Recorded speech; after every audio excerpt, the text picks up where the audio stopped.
Kristy, welcome to the Sipping Point. Thank you so much, Laurie. It's such a pleasure to be here. So excited, and I love having my women winemakers on the show. I get to talk to so many great ones, and you are one of those. And everyone really loves to hear the journey to wine because I don't know about you. I didn't grow up even drinking wine at my dinner table. And so to grow up to be the head winemaker at such a prestigious estate like Freemark Abbey, how did life take you to this place? I love that part of our stories that we share. Wine was definitely not part of my childhood. I think there might have been a box of something in the fridge from time to time. But I think my first memory of wine is my grandfather had been in World War II. And every year for his birthday or Father's Day, we'd go out to some seafood restaurant.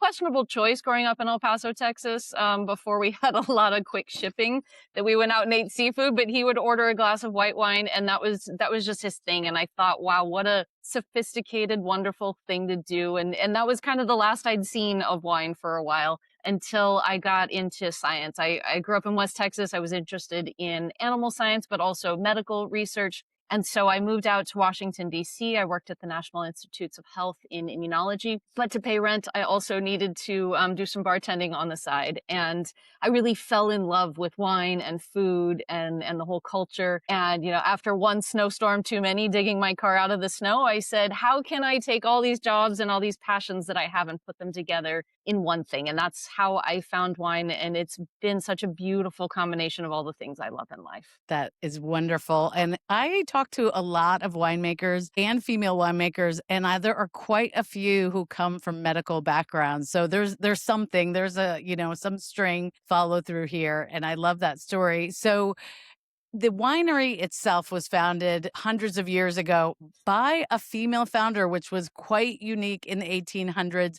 Tell us a little bit about the history, because I find it amazing that now there is finally a head female winemaker there, but it was founded by a female, which was very unique in those days. It really was. Our founder, Josephine Tychson, established the winery in 1886. She and her husband had moved to St. Helena and purchased some vineyard property and planted the vineyard, but he unfortunately passed away before they were able to see their dream to completion. And so she was widowed in her early 30s with two young children, but this dream was so important to her. She persevered, built a redwood barn, and crushed her first grapes in 1886. And I'll show you right here. There's a picture of her that's in my office. Every morning I walk in and I look at her, and she's an inspiration for me to this very day. I said, when I have a hard day and I go home and open some wine and sit on the couch in an air-conditioned house, she had no electricity, running water, forklifts, temperature control. So she could make it work. There's nothing we can't do with everything at our fingertips. That is true. I mean, widows in the wine industry are, especially in Champagne, are such a big deal because, way back then, I guess it was the 70s in the US till women could have a checking account and a credit card. So it is crazy, but there are so many women in the wine industry, widows from back in that day who are real trailblazers. And what does it mean to you to sort of be taking that charge now and leading it into the generations? It's an honor and a privilege that is not lost on me any single day. In our 140 years, we've only had 8 head winemakers, and I'm the first female since our first female. So there's a lot of respect for everyone that's come before me, everyone that's persevered and worked hard. And it is my responsibility to make sure that we honor not only our past, but we are sustainable from an environmental, a quality, a consistency standpoint. We want, if you have faith in us and you buy a bottle of our wine, it's going to give you an amazing quality, a great value for what you're paying. And we are consistent and reliable. And I promise that not only to you, but to our current owner, who's a female, and to our originally founding female of Josephine. Love that. And we have her on the wall to remember. So you sent me a couple of wines that we're going to try. And the first one is the Napa Valley Chardonnay. And I feel like, and I don't know if you feel it too, that Chardonnay, for a while, everybody was ABC, anything but Chardonnay, and sort of had this idea of, we had to turn away from it. But now I see that people are coming back to Chardonnay if they left, or people maybe that were a little scared to try are coming. And how do you see your style of Chardonnay for the modern wine drinker? Yeah, this is something that's a real passion project of mine. It was the first wine that they gave me when I started at Freemark Abbey to really make my own.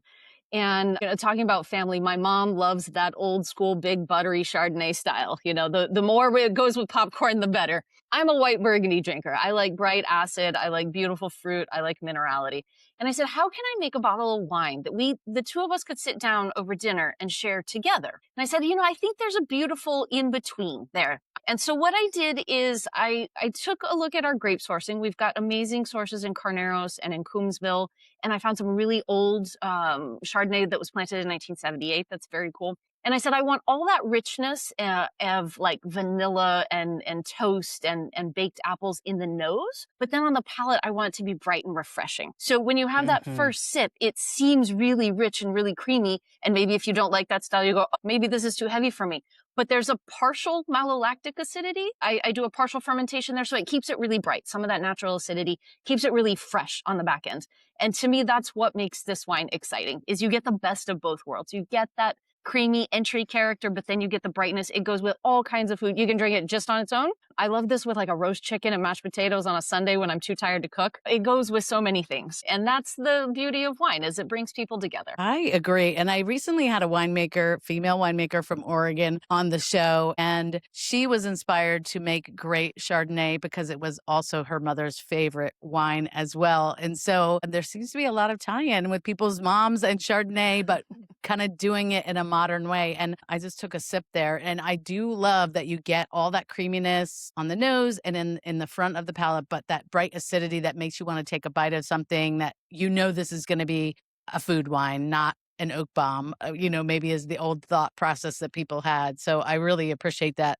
Now, one of the things that's so unique about the history of Freemark Abbey is their participation in the Paris tasting in 1976, which those of us in the wine industry who love California wine, it's a rallying point. It was the big tasting where California made its mark on fine wine and showed up the French a little bit. So tell us a little bit about how Freemark Abbey fits into that. We're coming up on the 50th anniversary of that tasting. And you guys had not only one, but two wines at the tasting. So tell me a little bit more about that. Yeah, it's so wonderful to be able to celebrate the 50th anniversary of the Judgment of Paris, because it really did revolutionize the California wine industry. I think the people that were here making wine knew that we were making great wine, but we didn't have the internet. We didn't have worldwide distribution like we do now. So people around the world didn't know what we were doing. And I love Stephen Spurrier and Patricia Gallagher's idea to do this. And I don't think that they thought it was going to shock the world the way it did. I think they just wanted to show the world that we were doing some nice things. And so the story I heard was Stephen Spurrier was out here in Napa, and we didn't text somebody that we were coming by before we came by. He just dropped by the winery and walked in the tasting room, and somebody in the tasting room said, oh, I'll just call the winemaker. And he was up in his office. So he walked down and he spent a couple of hours with Stephen, just tasting, just talking, having no idea that these wines were going to be in any kind of competition. So Stephen left with both a red and a white. And we were so fortunate. We're the only winery that had two wines in that tasting. And I think that really shows the history and the longevity and the pedigree of the winery. We've been making Chardonnay just as long as we've been making Cabernet. And that's not true for every winery here in Napa, but both are incredibly important, and we're very passionate about them. And so we have Stephen and Patricia to thank so much for really bringing the world's attention to what we were doing. I don't think it changed the way we made wine, but it certainly changed the way people thought of us, and perhaps the way we distributed wine to more places on the East Coast, which was really wonderful. So we're so grateful for that, and we're so happy to be celebrating that anniversary. I'm a big proponent of wine with food, that wine is really built for a meal. And it's, one of the ways we can really share wine with other people is over a brunch, a lunch, a dinner, what have you, maybe an occasional breakfast. I don't know. But tell me, with this Chardonnay, it's so beautiful and it doesn't have to be anything fancy. What would be something on a random Wednesday night that you would love to enjoy a meal, a snack with this Chardonnay? And that's one of the things I love about this wine is it is very food friendly. And what I tell people is my predecessors probably only thought about pairing wine with American food, French food, Italian food, because that's all that we really had in our culture. But now we've got such an amazing diversity of flavors, whether they be, from India or South America or anywhere. So there's so many cool things you can pair this wine with. And like I said, for me, a long harvest day, I go to the store, I get a roast chicken, some mashed potatoes, do a fresh salad, call it good. But what I love pairing this wine with is like really fun flavors. I want to go to like a South American restaurant and have some ceviche and some like grilled fish tostadas with a little bit of salsa. This wine can handle a little bit of spice, a little bit of heat if you want, but it goes really great with anything fresh and seasonal. So I want to get some takeout from like the cool new Latin spot on the corner and see how this wine goes with it. Yum. I love that idea. All right. So next, we're going to taste your Napa Valley Cabernet Sauvignon. And everyone thinks they know what Napa Cab is. But what do you think about your specific style of Cabernet or even Napa Cabernet in general that people overlook or misunderstand about Napa Cabernet? Yeah, I think that's a great point. There's a real misconception that all Napa Cabernet is like big and high alcohol and tons of oak. And there's a ton of diversity of styles in Napa Cabernet, and it's getting more diverse by the day. And it's really about, where your grapes are grown, what style you're going for. And what we've always done at Freemark Abbey is really strive for really classic, balanced, timeless wines. What I don't want is any one particular element of the wine to stick out. So I don't want you to taste it and go, oh, it's all fruit, or it's all oak, or it's all savory minerals. I want all of those to play together in equal proportions. And we source from a variety of appellations and elevations to make sure we have all of that complexity because, Rutherford has a little bit more dusty, savory notes. Oakville has a little more black fruit. The higher elevation sites, we get richer, more refined tannins. So it's really important for us to have that ability to blend. And I put a little bit of Merlot, Cab Franc, Petit Verdot in there to have some complexity as well. So this wine will always be timeless. It will always pair well with food. You don't have to have it with food if you don't want. I try to make it really drinkable now. If you go to the store and buy a bottle, it's going to be delicious. If you like to lay your wines down in the cellar for a while, it'll also do really well there. And I know that's like, you can't have it all, but we're women. We want to have it all. That's what life is about, right? I want it good now. I want it good later. I want it good with food and without food. So you're going to find fruit. You're going to find cool spice from the barrel component. There'll be some vanilla. There'll be some savory, earthy characters that comes from the cool thing. We have terroir around here where the wines are grown. It spends about 19 months in barrel. That gets all of those textural elements really refined and just really integrated, really complete, really classic. And that's what we've always done. It really is. And lots of dark fruit or black fruit, if you want to call that, for sure. And then the baking spices, that vanilla note is there. But what's so nice is it's so elegant on the palate. There's tannin there, but it's not. Some people think it's going to be this big hit, this big astringent, sort of, but it really is so well integrated with the texture because it's sort of velvety. And so you have that little bit, if you have a piece of cheese or a piece of meat, it's going to smooth that right out. But it really is lovely just all on its own. It's not like, gosh, I need to have something to eat, which there are cabs that I've tasted where I'm like, whoa, I don't know, just sitting on my own if I can have that alone. Right. Yeah. And I think that's super important in wine. I want it to be really balanced. It's not a big like, oh my gosh, if I don't have a big steak, this wine's going to be overpowering. That's not what I want in wine. And that doesn't make wine ageable. I want it to be really approachable, really friendly. It's like a conversation. Wine's a dinner guest at your table, just like everybody else. So I want it to be interesting and be able to get along well with others and the food. Now, earlier we talked a little bit about the fact that science kind of brought you to wine and your sort of interest in animal science and medicine. How do you think that background in science and that love of science informs the winemaker that you are? Is it a focus? Did you have to learn the softer artsy side, or how does that all roll into how you've learned to become such an amazing winemaker? Well, thank you. I really feel like each of those parts is important. I already loved agriculture. I was into animals and I liked making something with my hands, but science was also equally important to me. So with wine, you have to have an understanding of nature. You have to be patient. You have to be understanding of climate conditions. You also have to kind of have some intuitive sense about how the wines are maturing and developing. But science is super important. I don't use it as the only factor in making decisions. I feel like science and numbers can't tell you everything. It's kind of like art or music. There's a tactile aspect to it as well. And so you have to play with all of those kinds of things. So science is very helpful for making decisions, but it isn't the only thing I use to make decisions. Yeah, that's great. And when I visited, because I guess in a way you could consider this a Bordeaux blend since you are using, the key varietals there. But when I was visiting Bordeaux, a lot of the winemakers would say, I can test the bricks, which is that measure of sugar where you see how ripe the grapes are. But the way I know the grapes are ready to be harvested is by tasting it. And I can actually take a grape, and taste it and know from the taste of the grape and the seed and the whole thing how it's coming together. Do you do that as well? I mean, how much is out in the vineyard versus the technology that you have? Absolutely. I mean, the things that we measure are sugar and acid, and that doesn't tell you how anything tastes. So when I Hmm. teach my assistants, I actually take them out to the vineyard and I say, the numbers will simply confirm what we already think. But tasting the grapes is super important because they have so much sugar, though they sometimes mask what the full picture. So I actually say, you look at the vine. The vine will tell me when it's ripe.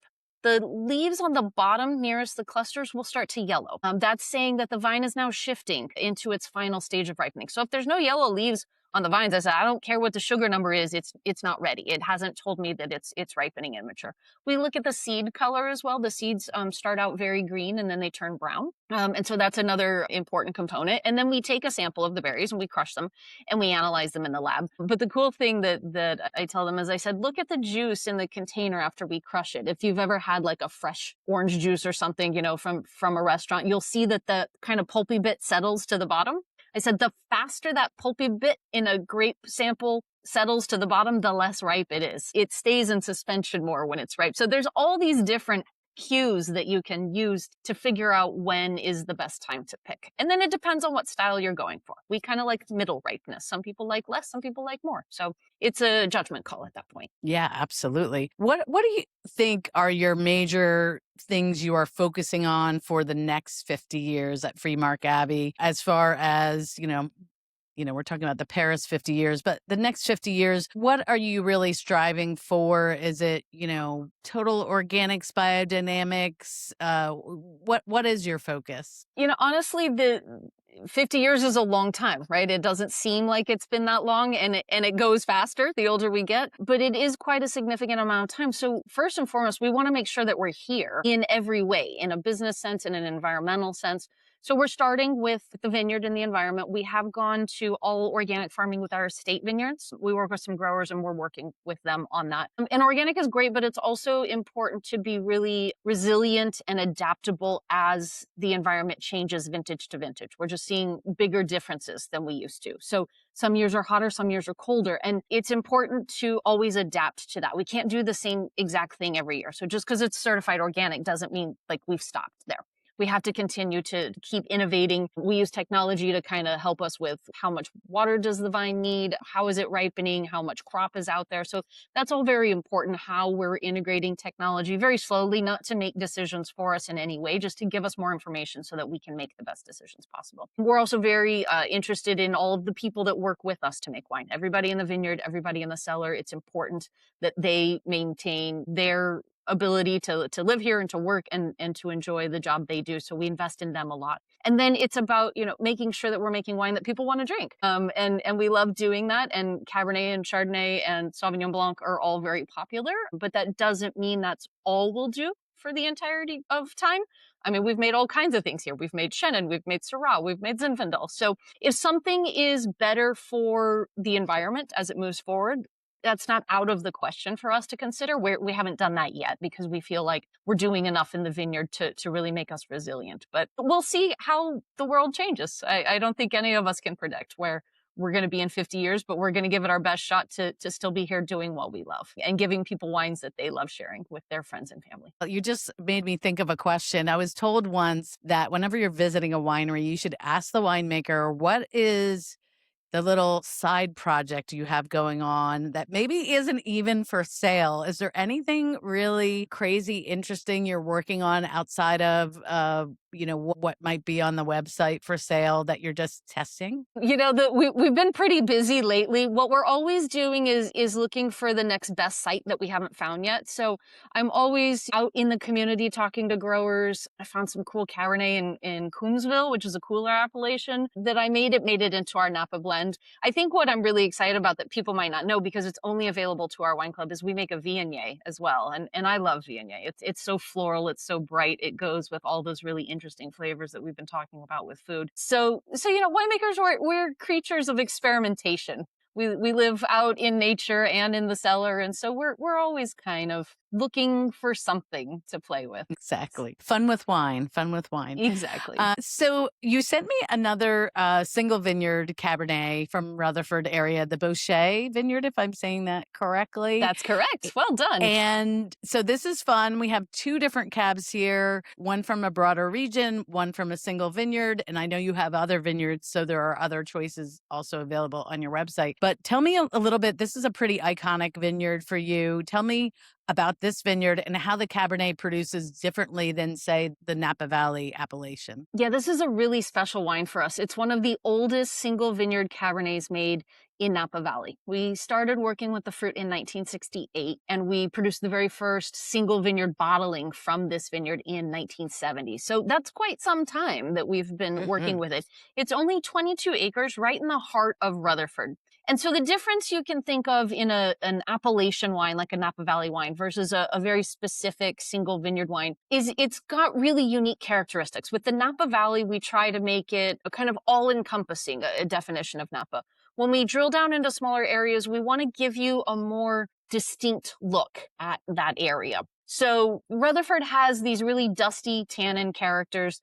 This has a little bit of Merlot blended into it as well, and 22 was a warm vintage. So you're going to get a lot of fruit character. The Boucher Vineyard typically also has like a really cool black olive note that's in there, like some cool savoriness. It's got nice bright acidity, but it's really round. It's really supple, really well-defined tannins. And so that varies. You don't quite get like all those spices that the Napa has, but it's a more powerful, more structured wine. And that's very indicative of where it's grown. Like I said, very small area. We only make 1,000 or so cases of this wine as compared to 10 or 15,000 cases of our Napa Valley. So it's kind of like looking at art, right? You could see something in the store that they've made thousands of prints of, and it's a very beautiful piece of art, and a lot of people love it. And then you can go into like the more niche markets and the more kind of specific paintings that might not have the crowd appeal, but they're very cool. They're very intellectual. They're very defining of a region, and we love that about these single vineyard wines. And with either of these cabs, what is something that you think pairs beautifully with either or both, if you will? Tell us what you're eating there out in Napa with your cabs. You know, I know everybody thinks steak and Cabernet, and that will always be a very timeless, very classic thing. But, you know, I think it's fun to pair other stuff with these wines. It's a nerdy Napa thing. I just bought a lamb that has been grazing out in the vineyard for sale. So we're going to have a non-living lamb at our house, but I can't wait to make like a leg of lamb with that Napa Cabernet. I love using all the spices, like those Moroccan spices, all the Yes. I can't pronounce half of them, but they're so complex and so interesting. And I think that would go really well with that spice character in the Napa Valley. Yes. And with just like it's rich and savory, but it's got all kinds of cool stuff. With the Boucher, again, those tannins are bigger, they're more precise. But I love playing with vegetables. I love mushrooms with Cabernet. I think it's so beautiful. I bought those mushroom-filled raviolis from Whole Foods the other day, and I want to make like a mushroom reduction with like a little bit of beef stock and a ton of Parmesan. With that Boucher, I think is going to be really, really delicious. So it doesn't always have to be steak. Steaks are fantastic. But, you know, if you get like a really cool pizza that's got some mushrooms and some olives and some sausage on it, that's going to go great with the Napa Cab too. So they're really versatile wines, and they're really fun to pair with. And like you said, go outside the box. Like, go get some Indian food that has some really cool spices and pair that with Cabernet and see how that goes. Like, life's about experimenting and having fun and exploring flavors. And it's right, because when I was first learning about wine way back when, I thought there was just going to be a big chart and I was going to memorize this goes with this and that's the end of it and then you're done. But it's not that simple. In fact, I was interviewing some winemakers last week, and they're all about their Chardonnay with a steak. And they're like, come on, people, you can experiment. You can think outside the box on these pairings. I mean, you have to really try to do something that's horrible. So yeah. It's gonna work. It's gonna work. So I love to ask people like yourself, winemakers, about wine myths because I do a lot of wine dinners and wine education, and I think there's a lot of misinformation out there about wine that maybe keeps people from trying things or makes them intimidated. What do you find is a myth that you would love to dispel for my listeners today? Well, I have one quick and simple one, and then I've got one slightly more intellectual. So first and foremost is drink what you like. Don't drink what someone tells you you should pair with something or what someone says is like the most popular thing. If you like it, drink it, please. Life is short. Enjoy it. So that's the quick and easy one. The second one is we get asked a lot about sulfur and sulfur in wine. And I want to make that really quick and easy. One, very few people are allergic to sulfur in wine. If you have some sort of reaction, it's probably due to histamine, which yeast produce naturally during fermentation. They also produce it in all kinds of other fermented products. If it bothers you, take an antihistamine. That would actually probably help you out just fine. If you consume any kind of juice in a bottle, any kind of soup that's been pre-made in a container, orange juice, you're consuming many, many more times of sulfur than what we have in wine. The amount of wine is super, super tiny. Please don't be afraid of sulfur in wine. You're consuming it in all of your everyday products already at much higher levels. So again, if you get red or you have a headache or something, try a Claritin or a Benadryl and you'll be in good shape. And that is a very persistent myth that people seem to think that European wines don't have sulfites and American wines do, and it's just not true. Not true. I'm always fighting the good fight, Kristy, but it seems to be out there. I don't know if when people go to Europe, the winemakers over there are saying it or where they're getting it from, but we have to definitely eradicate that for sure. Okay, one more fun question. If I were to find you on a random Wednesday night like tonight, enjoying a great glass of wine, and it wasn't your own wine, what kind of wine would I find you enjoying? It depends on the season, but I'll just tell you what wine I'm having tonight. I'm seeing my best friend for happy hour, and we're gonna go drink some bubbles, probably some Schramsberg, have a few oysters, and enjoy this beautiful weather we're having here now. Love that. And Schramsberg, one of my favorite visits out there as well, just like you guys, an amazing history and amazing wines. Well, Kristy, I have so enjoyed talking with you about your background, about the Freemark Abbey history, and the upcoming anniversary of the 50th of the Paris tasting of 76. If people want to find out more about the wines or get info to come visit you out there, what's the best place for them to go? Very simple, freemarkabbey.com. You can find everything you need. That's great. I just want to say thank you so much for coming on The Sipping Point, and cheers. Thanks. Cheers to you.